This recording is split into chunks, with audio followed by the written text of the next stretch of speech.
Your first alert forecast with meteorologist Corey Thompson.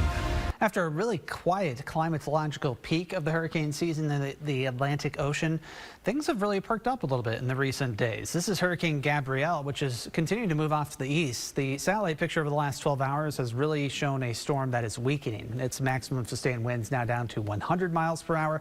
Its pressure has been rising, but it's moving pretty quickly eastward at 28 miles per hour and expected to continue to accelerate toward the Azores. It's going to provide hurricane level, or rather Category 1 hurricane strength impacts to those islands, and then potentially still be a bit of an impact toward Portugal, Spain, as well as Morocco.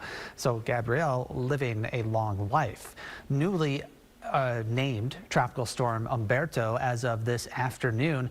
It has maximum sustained winds of a minimal tropical storm, 40 miles per hour. Currently pretty disorganized. Its center is actually over here, and most of its thunderstorm activity is limited to the east side of the storm. But it is moving northwest at about 15 miles per hour, likely to slow down a little bit within the coming days. But then beyond that, it'll pick up a bit of speed and strength, headed toward the areas west of Bermuda with Category 2 strength potential. Now, this is a pretty similar path to Gabrielle, but a little bit farther west. Fortunately, though, computer models at this point tend to keep it east of the U.S. East Coast, and we'll have to keep a close eye on it as it approaches at least some land masses. And we're not done there yet either. There is another disturbance here near Puerto Rico that is going to move to the northwest and could form over the Bahamas within the next 7 days. In fact, it has a really good chance of that, and that will be a little bit closer to the U.S. East Coast. So plenty to watch out there in the Atlantic.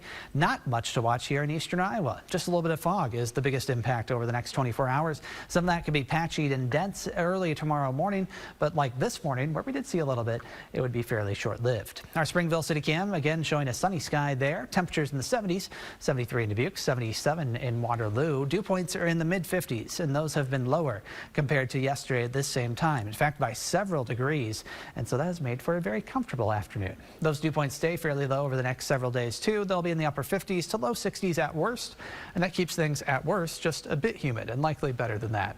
High pressure keeping us quiet at this point and will likely be a big player in our weather for the next day or so. But then as it begins to move on, we'll start to see southerly winds kick in and warmer temperatures return. Now tonight, your first alert forecast has a low of about 52 in Waterloo, same in Washington, so a little bit cooler than last night.